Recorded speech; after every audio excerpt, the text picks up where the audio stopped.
E bom, como uma experiência de aprendizagem, ela vai abrindo esses espaços, trazendo essas provocações e os ingredientes vão chegando, e o festival também é um espaço colaborativo.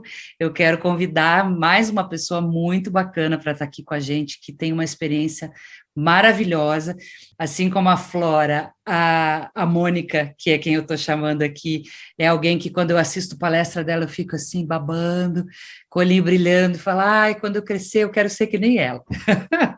Então, Mônica Escudeiro, quero convidar você aqui para o nosso círculo, para o nosso centro. Que alegria ter você Olá. aqui, que honra. Minha honra, minha alegria. Ah, que bom.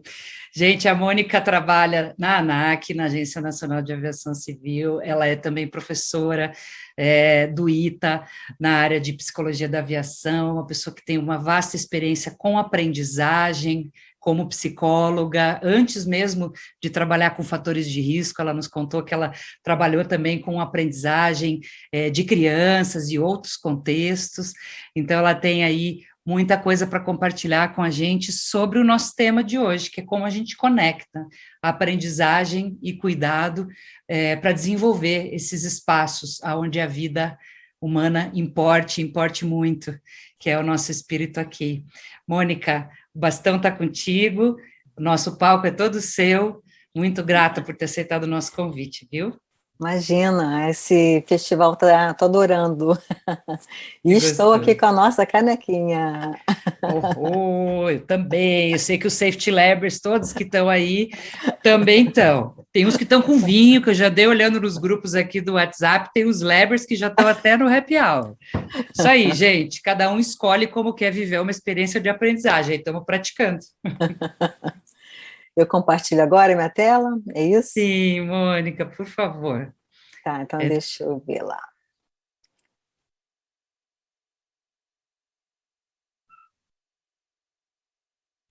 estamos Foi? contigo, Mônica. Sim, Está estamos bem, vendo. tá. Então, essa conversa agora, eu achei ótima, eu estou aqui desde o início, então acho que a gente vai poder ficar alinhado com as duas é, palestrantes iniciais, né? A ideia é fazer pontos de conexão, e eu trago aqui um recorte de todo uma grande área de treinamento que a gente tem em aviação, mas os treinamentos de fatores humanos, que são requisitos, são obrigatórios já na aviação desde os anos 90, desde 89, mas que ainda enfrenta sempre desafios. E eu hoje quis salientar um deles, que é como verificar se os treinamentos de fatores humanos estão, de fato, é, integrados às necessidades organizacionais, não é? Então, aí a gente já tem vários elementos para pensar, a gente está falando de treinamento de fatores humanos, então o campo de fatores humanos, né, lembrando, é um campo multidisciplinar, ele alinha conhecimento de várias disciplinas, né, a psicologia, a psicologia organizacional, a psicologia cognitiva, psicologia do desenvolvimento, da aprendizagem, ela ali, além da psicologia também, a fisiologia humana, engenharias, sociologia, e uma série de conhecimentos que são requeridos na hora de analisar um problema em indústria sociotécnica complexa e que uma área só não dá conta de trazer soluções, trazer alívio para problemas que não são simples de resolver.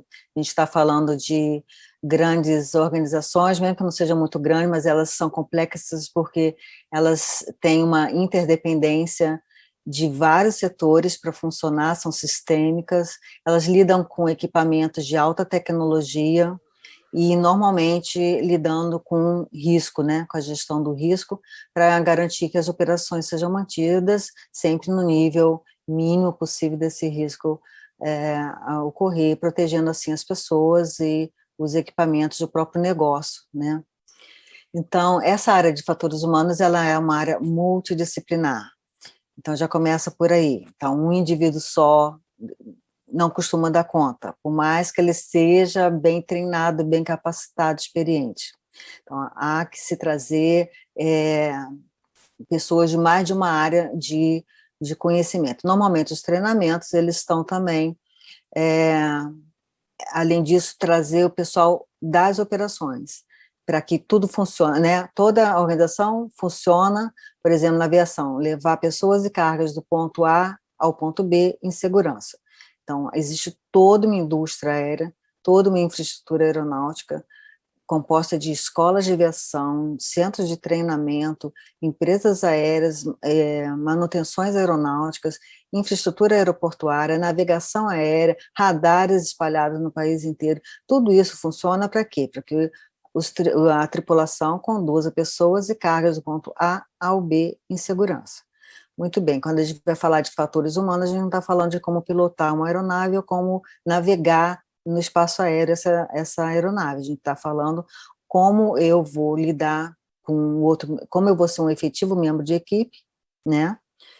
Como eu vou lidar e me comunicar efetivamente com outros membros de equipe, por exemplo, o comandante de uma aeronave com um controlador de tráfego aéreo numa torre, num aeroporto, ou então, como eu, comandante, estou me comunicando com o meu copiloto, como eu, copiloto, estou me comunicando com o chefe de equipe de cabine dos comissários, e por aí vai, não é?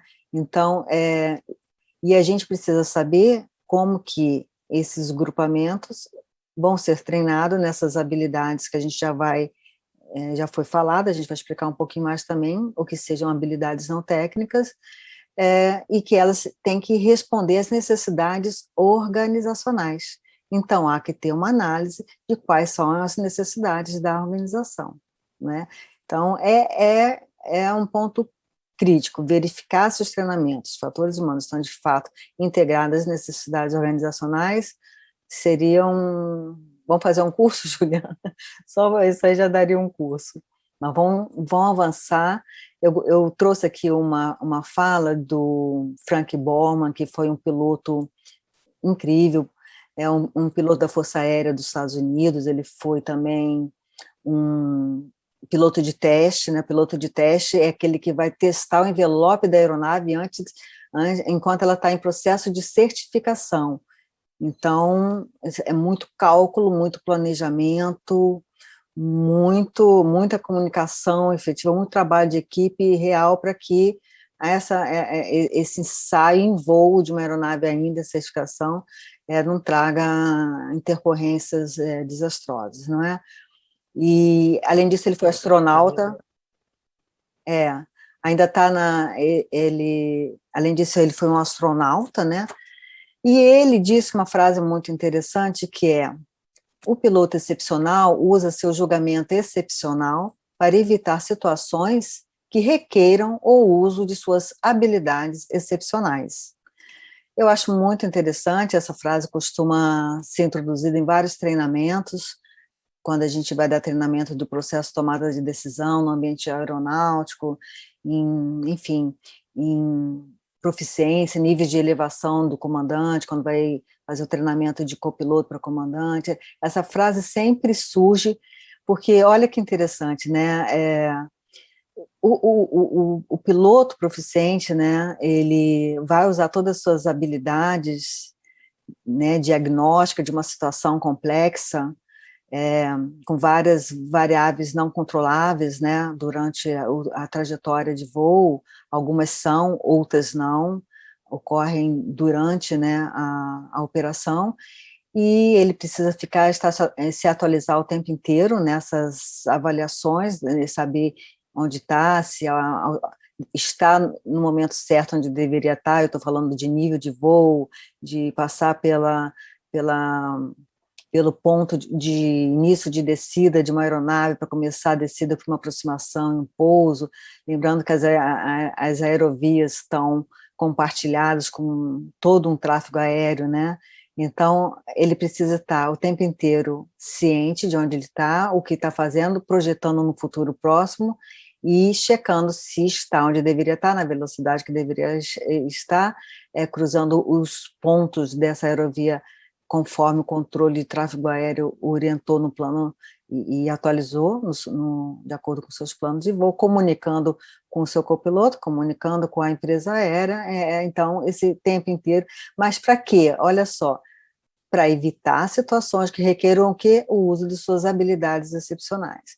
Então, aqui já está uma mensagem de segurança, de cuidado, de calma, de não se coloque em risco desnecessariamente. A atividade normalmente, indústria sociotécnica complexa, ela tem risco associado, mas ele está gerenciado, né? Então, você não vai cruzar certos boundaries, né? Certas faixas, certos limites, por descuido, por desatenção, ou porque está cansado, ou porque, enfim, não está motivado, né? Então, tem uma série de treinamentos, de habilidades não técnicas, inclusive para verificar se você não está apto para entrar no voo, né? Por exemplo, estou no estágio de cansaço que não me permite, sabendo o quanto o cansaço degrada o desempenho humano, né? Vamos avançar um pouquinho. Normalmente, esses treinamentos são endereçados no mundo da aviação pelo treinamento que a gente chama de Crew Resource Management, que é gerenciamento de recursos de equipes em português. Esse termo o crew já virou corporate, né, no sentido de que o gerenciamento dos recursos da organização, e ele, embora tenha sido um treinamento destinado principalmente para os tripulantes, né, no fim de linha de toda a estrutura organizacional, hoje estamos na 6ª geração, já desde a 5ª e 4ª geração, ele já é voltado para vários grupos dentro da organização, né, não só o pessoal operacional. Então, é uma filosofia operacional de treinamento de equipe com o objetivo de garantir o uso eficaz de todos os recursos disponíveis para realizar operações de voo seguras e eficientes, né? Isso aí é uma definição clássica, isso aí é a referência ao documento, uma legislação normativa da Austrália, né? Da Autoridade de Aviação Civil da Austrália, o CAAP-SMS, né? Então, essa é uma definição normal da aviação civil. Hoje em dia, os setores marítimo, de petróleo e gás, químico, de saúde e outros em todo o mundo estão desenvolvendo seus próprios programas, né, de treinamento em CRM. Mesmo que não tenha esse nome, o desenvolvimento de comportamento seguro, são das habilidades não técnicas. Quando a gente fala em habilidades não técnicas, a gente está falando basicamente habilidade de ser um membro de equipe efetivo, né? Entender que o seu labor, ele afeta o do outro e é afetado pelos demais, então tem nível de consciência disso, nível de conhecimento de como atuar e de desenvolvimento de habilidade em cima disso. Outra habilidade também é de liderança, exercer essa liderança num ambiente que é um ambiente de trabalho né, coletivo, de interdependência, mas que você tem por padronização, por delegação, responsabilidades. Por exemplo, o comandante de uma aeronave, ele exerce a liderança, não significa que ele vai exercer aquela liderança autocrática, pode exercer autocrática se a situação exigir, né? Mas normalmente ele vai fazer um ajuste de acordo se tem tempo, se tem disponibilidade, ouvindo sempre, utilizando as habilidades de comunicação efetiva, né, que inclui a de escuta ativa, né, levando em consideração a informação do seu outro colega de equipe. Isso aí tem vários objetivos instrucionais dedicados a cada uma dessas habilidades não técnicas, né? A capacidade de manter a consciência da situação, uma situação em movimento, em mudança o tempo inteiro. Isso é um trabalho mental exaustivo, né? Você perceber o que está acontecendo dentro de uma cabine de comando, a mudança de informações do painel, do Glass Cockpit, por exemplo. Eu estou falando de aviação, mas serve para qualquer outro ambiente complexo, né? Por exemplo, sala de controle de uma planta, né, de energia nuclear, um navio, um centro cirúrgico, enfim, tem vários ambientes onde você tem que entender o que está acontecendo ali, a informação que está sendo informada pelos computadores, né, e pelos painéis, entender o significado, projetar no futuro próximo, saber se muda modos de automação, exigindo um monitoramento constante. Esse é um trabalho que não dá para fazer o tempo inteiro, porque a nossa mente não dá conta de ficar em vigilância o tempo inteiro, a gente tem que mudar a tarefa, enfim, tem uma série de técnicas para você reatualizar essa consciência situacional. De certa forma, não se usa muito falar, perdeu a consciência situacional, perder vai perder mesmo, é normal que perda, mas identificar um momento que já não sabe direito como que aquele dado foi para ali, ou como que aquela temperatura foi elevada, como que aquele painel de combustível está dando uma informação que eu não esperava, e retomar o processo e reatualizar o tempo inteiro. Então, manter a consciência situacional, o processo de tomada de decisão aeronáutica, que também tem toda uma estrutura de análise de risco envolvida, de verificação da decisão, depois de aplicada, para verificar se não se afastou do efeito desejado, né? E retomar para a primeira linha qual é o problema, o que fazer, tem procedimento padronizado, se tem, segue, se não tem, ouve os outros membros da equipe, se tiver tempo, faz a gestão do estresse, o gerenciamento do estresse, da fadiga também é uma das habilidades não técnicas que é envolvida no treinamento de fatores humanos, né? Sendo que o CRM é o seu filho mais conhecido, é o treinamento mais conhecido, e, enfim, todas essas habilidades são as principais utilizadas, né, no treinamento. Lembrando que o CRM, lendo aqui embaixo, né, é o processo de utilização de todos os recursos disponíveis para identificar e gerenciar ameaças, né? Mas o NTS é a sigla que eu pus ali de Non-Technical Skills, né? De habilidades não técnicas, é porque vários documentos internacionais jogam logo o NTS, por isso que eu pus aí para a gente também, quem não conhece, ficar familiarizado. Então, enquanto as habilidades não técnicas são um conjunto de habilidades que apoia e habilita esse processo. Então, através de um CRM, que está voltado para o gerenciamento das ameaças e dos erros que acontecem naquela operação, mediante o quê? Mediante comunicação efetiva, uma liderança efetiva,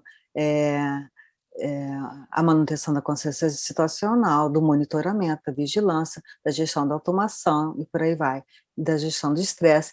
Nós, normalmente, somos muito ruins de gerenciar o nosso estresse e a nossa fadiga, mas eles são elementos de treinamento em CRM, porque um dos primeiros objetivos a ser conquistado nessa área de conhecimento e de habilidade conhecer sintomas e sinais de estresse e fadiga no outro. Como eu sou membro de equipe, eu posso ser um elemento de intervenção quando eu percebo que o meu copiloto não está respondendo, o meu copiloto deveria ter me dado uma informação no momento e não me deu. Ele está sob estresse, ele está com sintomas de fadiga. Quais são os sintomas de fadiga? Além do óbvio, né, de abrir a boca, de fechar os olhos, tem outros sinais que antecedem. Então, quanto mais eu souber disso, mais eu estou preparado a redistribuir a carga de trabalho, por exemplo, num ambiente de atividade de risco, de atividade crítica, né, das operações. E, da mesma forma, mesmo que eu não seja muito habilidoso em gerenciar o meu estresse, a minha fadiga, eu fico mais permeável à intervenção do outro membro de equipe, se notar algo em mim e eu não reagir, né, levar em consideração e responder de forma adequada, mesmo que haja um desnível de hierarquia, mesmo que eu seja o líder, por exemplo, o comandante, ele seja o meu copiloto, muito mais inexperiente do que eu, comandante, eu estou mediante esse treinamento, essa filosofia de treinamento preparado a levar em consideração a intervenção dele, caso, por exemplo, ele note que eu estou fora da trajetória de voo planejada, ele observe e eu nada faço para corrigir essa trajetória de voo. Então, claro que tem vários controles dentro da aviação que pode, inclusive, autorizar um copiloto a tomar o comando para si, a despeito do comandante não desejar que isso seja feito. Há prescritividade para isso, né? Mas são elementos assim. Isso é uma das áreas de treinamento também, né? Dentro da comunicação, exercer a assertividade, né? Principalmente quando há um desnível de hierarquia e o mais novo, o mais inexperiente precisa tomar o controle da operação, por exemplo, a despeito do seu comandante, do seu chefe, do seu líder, enfim. Na aviação de segurança pública, por exemplo, é muito comum que o comandante seja inferior na cadeia hierárquica de uma polícia militar ou dos bombeiros, por exemplo, do que o copiloto. Então, isso gera problemas. É da alçada do treinamento de fatores humanos tratar desse ponto e nivelar um pouco, transformando aquela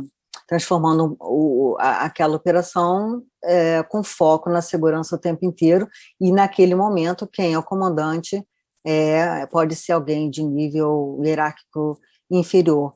Dependendo da cultura de segurança dessa organização, isso vai dar problema ou não vai dar problema, né?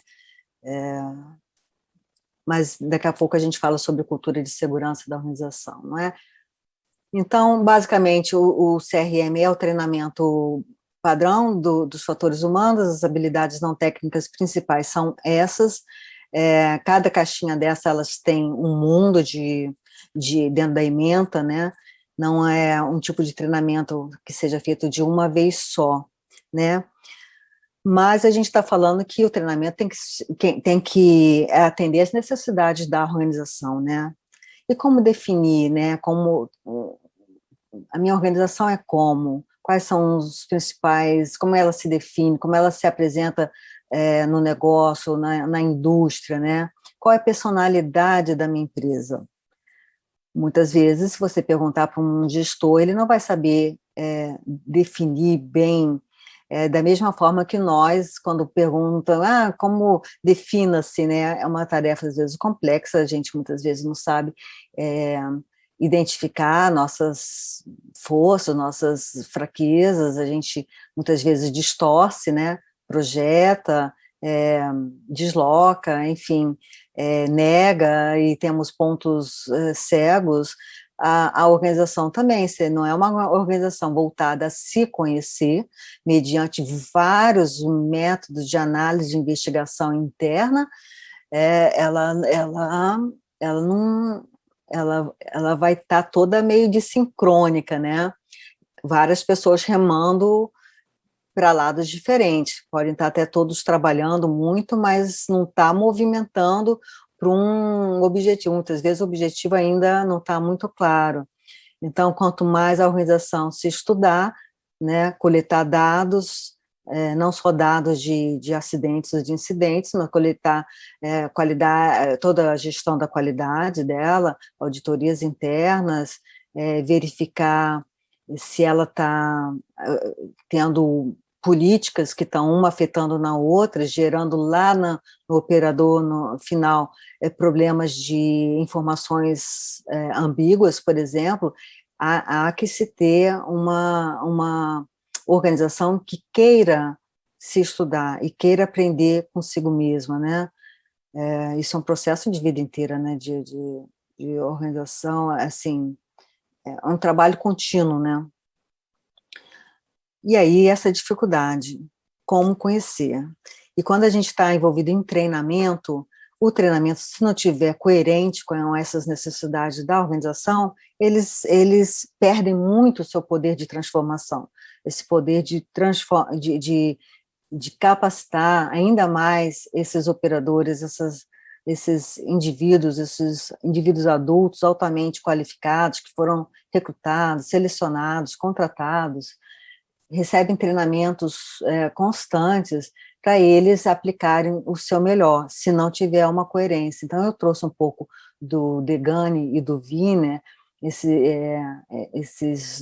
Essas duas pessoas são pessoas que se dedicaram muito ao estudo das organizações. Um tem de formação da psicologia organizacional, o outro não. O Degani, ele foi piloto de Israel, se não me engano, mas também ele tem graduação em arquitetura, ele fez mestrado em segurança e saúde, com foco em fatores humanos, e eles desenvolveram esse modelo gráfico que sempre me ajudou muito. Quando eu penso nele, ele me dá muita assim, margem, maleabilidade para pensar se o treinamento está sendo desenvolvido de acordo com as necessidades da organização. Porque, claro, se a gente está falando em indústrias, se a gente está falando em indústrias sociotécnicas complexas, a gente tem muitos procedimentos, muitos padrões, muitos comportamentos que devem ser padronizados para a garantia da segurança. Mas esses procedimentos não caem do céu, eles estão atendendo às políticas, né? Os 3 P's é do inglês, né? Philosophy, Policy e Procedures, né? Já em português fica assim, as políticas de como eu vou operar o meu negócio, ou a automação do meu ambiente, ou o uso de intubação, da técnica de intubação numa emergência, por exemplo, no hospitalar. Elas têm que ter políticas de como que eu, a organização, quero que isso funcione e que atenda a uma filosofia mais ampla de trabalho. E aí os procedimentos, por mais bem escritos que eles sejam, eles têm que estar alinhados com essas políticas e filosofias. E aqui esse diagrama é para mostrar como o treinamento em si está nesse ambiente complexo. Ele precisa responder ao conjunto de procedimentos que precisam ser padronizados, porque eles muitas vezes vêm de requisitos de órgãos reguladores nacionais, muitas vezes internacionais também, que exigem níveis, né, níveis mínimos de atendimento ao requisito. Esse treinamento tem que atender essa padronização operacional da organização e do órgão regulador, mais alinhado com como eu, organização, quero que esses procedimentos alinhem essa prática do meu pessoal, de acordo com políticas e de acordo com a filosofia de operação, não é?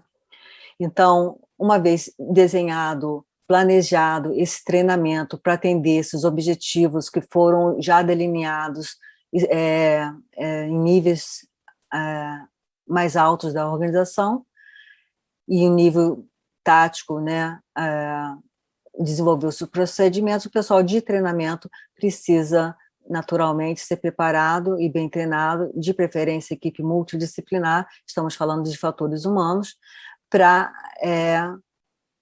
desenvolver esse treinamento da melhor maneira possível, depois ele ser avaliado é um processo que envolve várias etapas. Você vai avaliar não só o que o aprendente, o participante achou do treinamento geral, mas de forma geral, mas você vai avaliar as técnicas utilizadas, o conteúdo, se a metodologia foi apropriada. Em termos de fatores humanos, a gente fala sempre o instrutor é o facilitador de CRM, as técnicas de facilitação, que tem uma série também de orientações e guias para ele aplicar da melhor maneira essa mediação, né, no nível de conhecimento, habilidades e atitudes, lembrando que conhecimento está para saber, habilidades para saber fazer, e atitude uma predisposição a fazer. Naturalmente, uma predisposição dentro de níveis de cultura de segurança elevado, estamos falando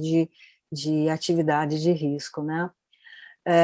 Depois desse todo gerenciamento institucional, vem a tripulação. Agora eles estão operando, onde quer que eles estejam operando, estão com eles, já foram treinados de acordo com procedimentos, políticas e filosofia, da forma mais alinhada quanto possível, foi avaliado vários elementos, né, e a tripulação, então, agora vai atuar, vai para o nível de prática, aí é o 4P, no slide anterior, a gente tinha 3 P's, que é Philosophy, Policy e Procedure, né, que orientam os procedimentos. Aqui entra o quarto P, que são as práticas. Tudo isso para garantir que essas práticas sejam as mais seguras e de acordo com o que a organização deseja. Agora, essas tripulações, essas pessoas que estão lá operando de acordo com tudo que o treinamento foi previsto, e a filosofia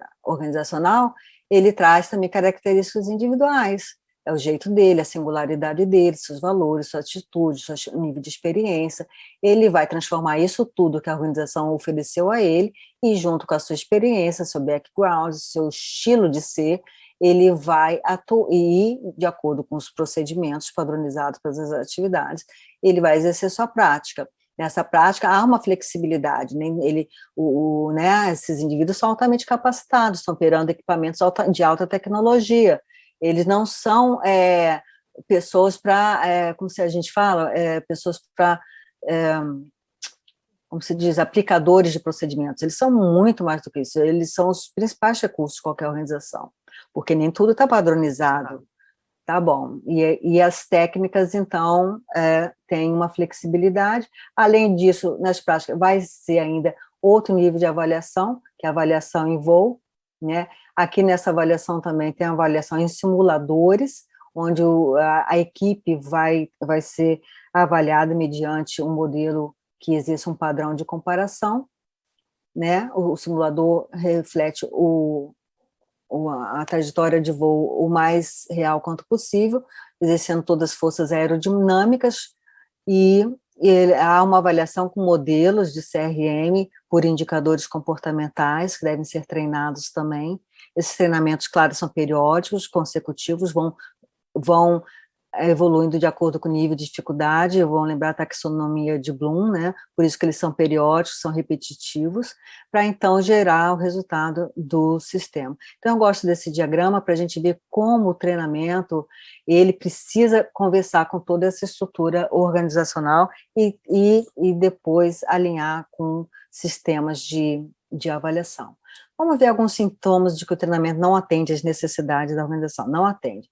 Ele, por exemplo, ele não difunde a filosofia de CRM, ele está só no treinamento, não está nos níveis da alta gestão, porque a filosofia de CRM é de que as equipes, os membros, a pessoa tem que trabalhar cooperativamente, porque ele é um membro de equipe, erros vão acontecer e ameaças vão tornar essa operação mais complexa o tempo inteiro, e que ele vai precisar gerenciar isso utilizando os recursos, os procedimentos e as habilidades não técnicas, e que a autogestão deve difundir e servir de exemplo o tempo inteiro. Hoje em dia tem treinamento também para autogestão, não só para os operadores finais. Inexistência de política e diretriz, vamos lembrar aqui, filosofia aos P's aqui, né, atuando, inexistência de política, não tem política de fatores humanos e nem voltar para o CRM, é um indicativo de que o treinamento pode não estar atendendo às necessidades organizacionais. Riscos relacionados aos fatores humanos não são abarcados na gestão do risco, eles só avaliam riscos técnicos e não relacionados aos limites e capacidades humanas em ambiente operacional, então isso é um indicador também. O escopo é limitado, o treinamento é dado só numa parte da operação, ou só para um determinado grupo de funcionários, os processos de segurança sem coordenação com os de treinamento, né? Tem vários níveis de processos de segurança internos, mas que não conversam com o pessoal de treinamento e não se influenciam muito mutuamente, pegando dados uns dos outros, esse é um indicador. Dependência de esforço individual é aquele indivíduo ultra motivado, que estuda, que é autodidata, mas está sozinho, querendo movimentar uma máquina complexa, isso é um indicador de que não atende às necessidades. Treinamento é estático, o treinamento precisa ser atualizado, porque as ameaças mudam, os riscos mudam, os resultados do sistema mudam, as pessoas mudam, saem, são demitidas, há fusões de empresas, etc., e está lá o treinamento da mesma maneira, 2, 3, 4 anos, é o mesmo treinamento. Um treinamento reativo, acontece algum evento aí, vai, corre, faz um treinamento para aquilo, sem saber quais são os antecedentes, os precursores para ter o tal do evento. E alguns pontos-chave a serem reforçados, portanto, muito relacionado com o que a gente conversou atrás, então, integração de níveis. Eu estou falando do nível estratégico, tático e operacional, alta gestão, média gestão e o pessoal operacional. Aqui tem integração do treinamento, e eles se entenderem como elementos que ou tornam o sistema mais forte ou o sistema mais fraco, decisões e comportamentos e atitudes. Então, aqui tem integração desses níveis. Integração de treinamento, na filosofia de CRM, as habilidades não técnicas entram em todos os treinamentos, as habilidades técnicas também, porque ela está como habilidade não técnica separada, por enquanto a aviação já está migrando para uma interação, integramento, para um treinamento conjunto de habilidades técnicas e não técnicas em todas as etapas da operação, né? A qualidade documental do programa, o programa ele precisa ser apresentado e aprovado pela autoridade de aviação civil. Então, aqui que a gente vai analisar a profundidade do conteúdo e, enfim, desenvolvimento do treinamento por competência, então tem que ver todo, né, conhecimento, habilidade, atitudes e níveis progressivos de dificuldade. Enfim, a seleção e capacitação dos instrutores, né, que a gente chama de facilitadores CRM, elas têm requisitos hoje normativos para forçar a indústria a trazer pessoal tanto operacional quanto pessoal com conhecimento de fatores humanos para esse campo de treinamento, avaliações e validações sistemáticas amplas, né, e não são amplas, são abrangentes e sistemáticas, tanto avaliação e validação, e ela tem que sofrer adaptações de acordo com o feedback do programa, não do treinamento, do programa de treinamento, que é o nível mais amplo. Então, pessoal, finalizando, eu acho que assim, o treinamento é uma das peças mais intrigantes, abrangentes, ricas de uma organização, e é preciso conhecer essa organização e saber identificar necessidades de treinamento, né, são fatores decisivos para o sucesso do programa de fatores humanos. Eu gostaria que a gente sempre pensasse, se perguntasse, como vão as nossas habilidades diagnósticas? Então, eu termino por aqui, esse nosso papo.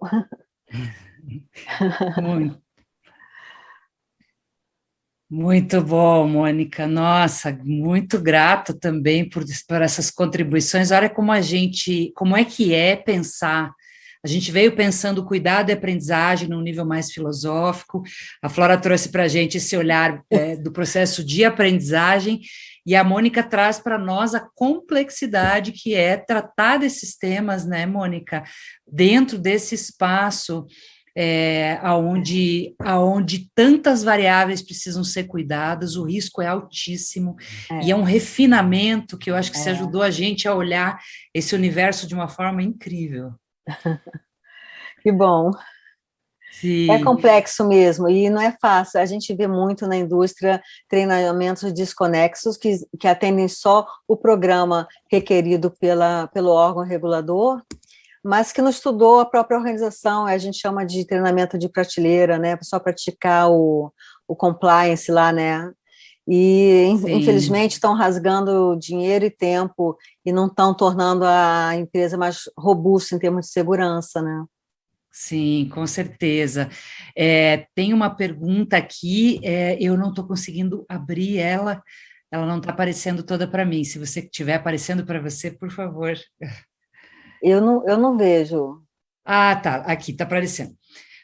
Num ambiente fortemente regulamentado por trabalho prescrito, como fortalecer a cultura justa para fomentar o aprendizado com as falhas? É a pergunta do Caio Pimenta. Você pode repetir? Desculpa, porque eu estava saindo do modo de apresentação, estava com a atenção dividida. Que nem sempre aparece aqui para nós, exatamente. A pergunta é: num ambiente fortemente regulamentado por trabalho prescrito, Aqui a gente está com a turma das novas visões, do trabalho prescrito, do trabalho real, né? Como fortalecer a cultura justa para fomentar o aprendizado com as falhas? Então, o treinamento de fatores humanos, o próprio treinamento de CRM, a filosofia do treinamento é de que errar é normal, vai acontecer e não tem problema. Tanto é que ele é difundido periodicamente, todo o treinamento. Isso aí, quando a cultura está mais evoluída, um pouco a cultura de segurança, todos já operam nesse sistema. Então, relatar erro, tanto é que o sistema de relatos é uma coisa antiga já, que dá suporte em muitas indústrias, né, de risco associado, relatar o erro. Para você ter uma ideia, a Qantas, que é aquela empresa aérea australiana, que é um exemplo de insegurança operacional, ela emitia relatos falando falhas da própria empresa na ordem de 4.000 relatos por semana. Enquanto se você for para uma empresa com a cultura de segurança mais frágilzinha, que as pessoas não se sentem seguras, se sentem perseguidas, enfim, com o seu emprego correndo risco, se não concordar com A ou B, as pessoas temem relatar, então nem relatam. Então, esse é um trabalho contínuo de doutrinação em todos os níveis, vai desde operacional, médio, e operacional, inclusive ajuda muito na indústria muito prescritiva, porque quando é muito prescritiva, normalmente tem regulamentos internacionais que são nacionalizados e construídos os regulamentos nacionais em alinhamento com os internacionais. Inclusive há vários modelos onde você avalia falhas, por exemplo, e violações a nível de supervisão, falhas e violação a nível do supervisor ou do supervisor, então não é só do nível operacional. Então, essa história de que eu sou membro de equipe e a segurança de todos depende de que eu seja treinado, eu esteja nos treinamentos prescritos, o mais alinhado possível ao SOP. Se não tiver alinhado o procedimentalizado, analisar o motivo e atualizar esse procedimentalizado. Porque, veja só, essa questão de trabalho prescrito, ele ajuda muito em momentos onde não há tempo de se construir confiança de laços interpessoais. Então, por exemplo, numa tripulação de uma aeronave que vai levar você daqui para Londres, não há tempo desses tripulantes se conhecerem e saber qual é o estilo de cada um, como cada um vai fazer o briefing, como cada um vai lidar com a segurança. Então, isso tem que estar muito procedimentalizado, porque não importa se é A ou B ou C, claro que vai ter a singularidade de cada um, mas eles vão manter um nível mínimo de segurança, porque estão levando pessoas e cargas numa situação que há um risco associado, né? Sim. Então, essa filosofia de que erra, tanto é que o sistema LOSA, que veio da Universidade do Texas desde os anos 90, ele entrou em todas as aeronaves, um observador LOSA, que é Line Oriented Safety Audit, né, que é uma auditoria de voo. Entra um indivíduo lá no jump seat, na cabine do comandante, claro, com a aquiescência dele, é um indivíduo respeitado, querido, que entra treinado, bem treinado, tem um protocolo para verificar, ele vai ver erros que os tripulantes tiveram, erros que foram identificados, erros que não foram identificados, erros que foram identificados e controlados, não deixaram avançar, erros que não deixaram avançar, mas não mitigaram seus efeitos. Não houve o erro do erro, mas ele, por exemplo, mudou a velocidade da aeronave no momento que não era para mudar e assim ficou. Então, isso gerou dados internacionais super volumosos que geraram depois o que virou a sexta geração do CRM, que é não só gerenciar o erro, mas gerenciar também as ameaças. Mas eu não vou entrar nesse mérito agora não, que a gente não tem tempo, mas então, o treinamento CRM, por isso que fala que é uma filosofia e é um treinamento. Para ter uma cultura justa, A filosofia tem que estar sendo disseminada pela autogestão, exemplificada e transformada em palavras em reunião, em memorandos, em folhetos, em eventos. Ele tem que alimentar toda a estrutura organizacional e não só ficar no papel, de tal maneira que, vindo top-down, ela vai irrigando toda a cultura, entendendo para uma cultura mais justa, atuando, o que não quer dizer que a violação é permitida porque é um ambiente de risco, não é? Mas que o erro é para ser, é muito claro isso, identificado, gerenciado e seus efeitos mitigados. E isso tem que ser incorporado no SG-SO também, que é uma grande desafio no mundo da aviação, inclusive. Esses dois grandes monstros aí serem amiguinhos e conversarem bem. Sim, Mônica, você traz aí para a gente, para essa conversa sobre aprendizagem e comportamento seguro, um presente, né, que a gente estava falando agora há pouco sobre os presentes que a gente deixa, da gente repensar, ressignificar o papel do erro no aprendizado, né? Como lidamos com o erro em sistemas complexos, como lidamos com os erros que não geram ocorrências, como podemos aprender com esse processo e descriminalizar o erro, né? Eu acho que a gente tem aí um grande desafio nesse lugar da filosofia, de descriminalizar o erro e trazer ele para o lugar que ele tem, que não é a única causa, mas é uma das causas, né, de situações de ameaças, de que ele pode acontecer dentro de situações simuladas ou situações protegidas, de que não é porque ele não gerou um acidente que ele não vai ser considerado e não vai gerar fagulhas de novas aprendizagens para o sistema.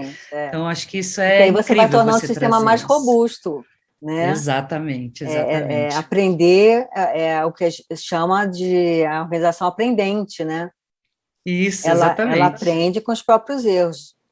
Mas muito isso, bom. assim, é um universo, né, Juliana? Porque muitas levam, às vezes, 60 anos e não aprende, e outras são mais engajadas, depende muito, inclusive, dos elementos humanos alinhados ali dentro, motivados para essa questão. O treinamento é uma ferramenta, é o lugar privilegiado de transformação, porque as pessoas saem comentando, saem inspiradas, saem falando para as chefias que lá estão também saem depois requerendo mais recursos e novos modos de atuar. Então, assim, um treinamento bem planejado, bem implantado, e se tornando vivo, né?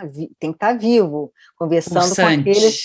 Tem que estar pulsante, porque o que mais me mata é ver aquele treinamento, meu Deus do céu. Eu chamo de treinamento fóssil. Para que está falando aquilo para essas pessoas? Essas pessoas estão ali, coitadas. Às vezes o comandante já teve 7, 8 CRMs, é antigão, está ali falando dos conceitos básicos para ele, e você, meu Deus do céu, coitado do homem. Não vai transformar nada, não vai melhorar capacidade nenhuma, conhecimento nenhum.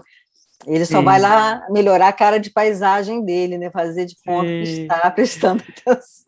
Viva a flexibilidade cognitiva, né? Essa vontade de seguir aprendendo a aprender. Mônica, mas eu sou fã dos modelos, dos métodos, tem que ter método. Claro, e tem que ter método levando para o indicador comportamental, porque como o pessoal que não é da área de fatores humanos, não é da psicologia organizacional, entende que isso é muito difuso, é muito subjetivo.